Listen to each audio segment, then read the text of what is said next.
Hey fellas, what is happening? Round 2 is officially in the books, and championship week is upon us. Oh, we've only just begun, as the Carpenters would sing. It really does seem like the season started yesterday, like we were drafting at Ashton's house. The entire league was there with the exception of Chop. Um, it went by quick. But it is here, the championship week. A new winner will be crowned. Possibly same old same at the bottom. We will see. So what happened this week? I played Ashton. Ashton's team had a pretty rough go. Sadly, there was a handful of players this week, league-wide, that didn't do crap. Ashton had a couple of it. That's kind of what hurt, as opposed to, like Seth and Matt, who each had one really noticeable one. Lucky for me, and I do consider it lucky, I did not have technically one player that screwed me over. So I'm thankful. I did win 111-72. Ashton, I not, sarcastically or beratingly. You did have a very good season, though. That's kind of just the nature of the beast in the fantasy playoffs. Just 1 week is all it takes, and all that you have worked for can just go up in smoke. I noticed that from last year. Seth and Matt, that one came down to the Sunday night Patriot game, and man, it was close. Back and forth. Matt did edge it out, though. That game was brutal for each. I think Matt had Emmanuel Sanders that got -1, unless he got like a garbage catch late that I didn't see. And he climbed out of the cellar. Seth had Thomas Rawls break his ankle. It was just rough. It was just, like I said, it's league-wide, it just kind of depended on where the cards fell as far as whether those players were on your team or not. Joe, big sigh of relief there for you, amigo. 70-53 over Chop. So, as some wise man, maybe philosophizing type, once said, the more things change, the more they stay the same. So the more Chop changed this year as far as attention paid, I would say kind of somewhat consistent lineup setting. He's still in the bottom. So, just how they fell. I mean, it didn't matter. Chop didn't necessarily play a bad lineup. It was just his entire team just did not have a good game. Same kind of for Estes. Estes had a rough go. Played the buzzsaw that was James this week, had the highest score in the league. Seems like it always happens to Estes. I kind of feel for you, man. And especially because friggin' Andy Dalton broke his thumb on, I believe, what was the first drive of the game. I know it wasn't after the second. It was either the first or second drive, which I don't know. I don't think he would have made up 51 points. It's not impossible. Not likely, but I think it could have happened. James can thank Odo Beckham for that. So James and Joe are now safe. Chop and Estes will show down next week for Chop supremacy, and I don't know what you want to call the person.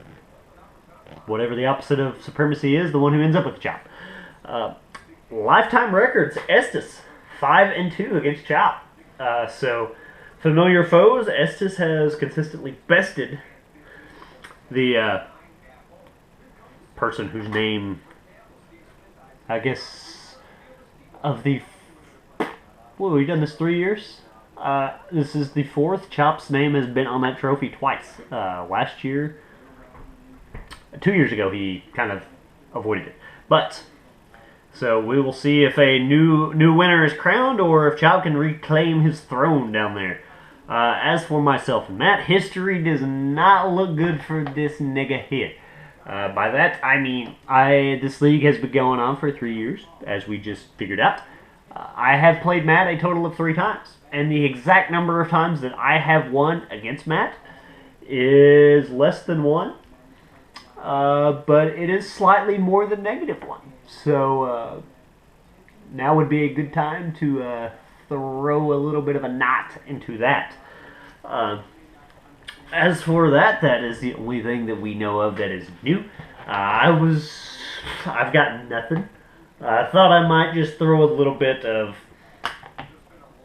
if you want to get inside the helmet, of what I'm going through this week with lineup decisions and analyzing as far as my opponent's team.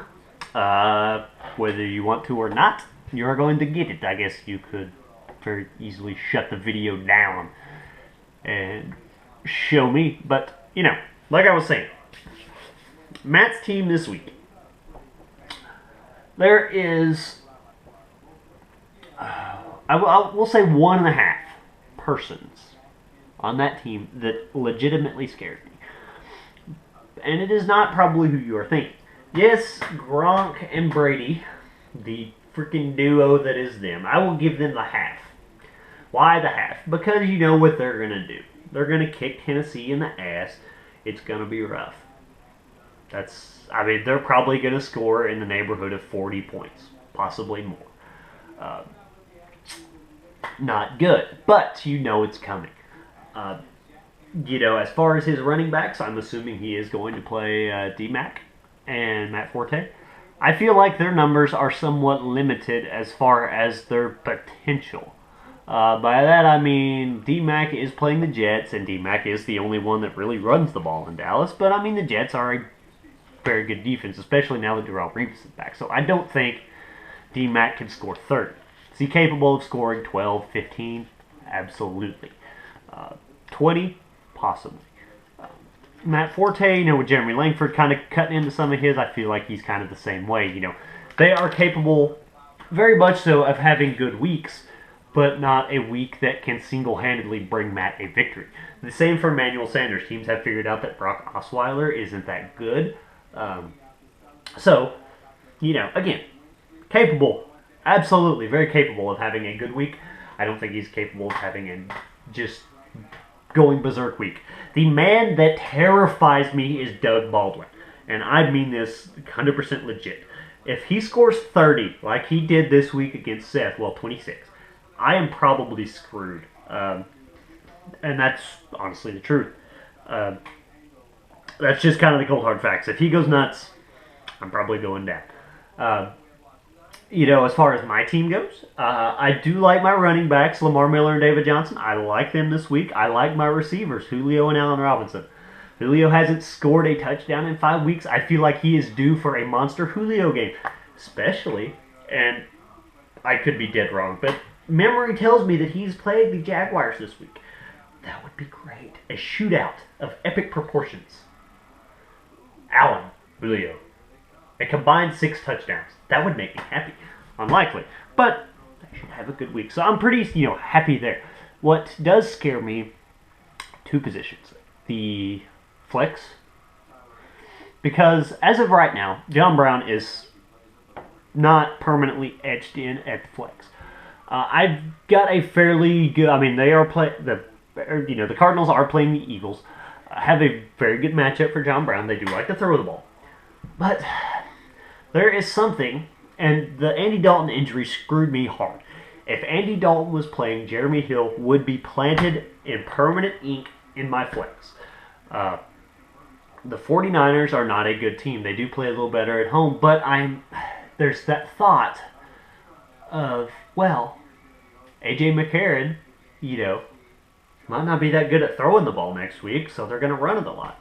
Well, yeah, true, but San Francisco's kind of decent at home, and they could stack the box and say, McCarron, you got to throw the dang thing. I feel, personally, that Hill has a much higher upside, but I feel like he is a lot more risky. That's kind of depressing. Now, the other thing that does scare me is the fact that I am probably going to have to start Tyrod Taylor. Good player, don't get me wrong, but there are so many quarterbacks that should be available in our league that are not. And it kills me because some teams, Joe, has 6 quarterbacks. Every other team has at least 2. Some have 3, and there's just nothing out there. I was planning on picking up Brian Hoyer, but he got just stroked by the Patriots, and he's concussed, and he's not going to play. So I am almost forced to play Tyrod Taylor, and I don't want my quarterback to be outscored by Brady by a potential 20 points, because I feel like Tyrod Taylor can probably get around 20. But,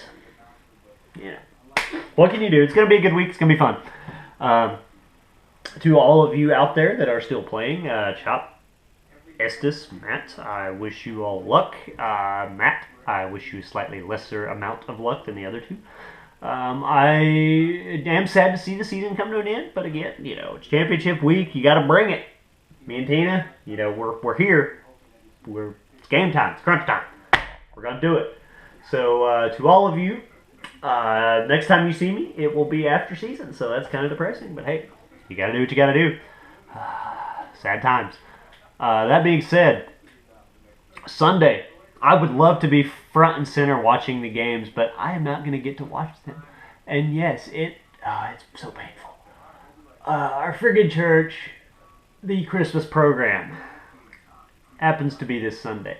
And myself, being the only person that is capable of setting up our audio stuff for all of that, we'll be doing that all afternoon and all night. So I might get to watch one game, which hopefully I will know after the first game of the noon games how, if it's going one way or the other. But oh well. I would, like I said, I would love to watch it, but it's one of those. I feel like if I skipped all that and watched the games instead, that God would strike my team down in a fist of fury. So, can't let that happen. So, everyone, have a wonderful, good championship week. I will be back. I don't know when. We will see. It'll either be gleeful and joyous or dark, dreary, and mournful. So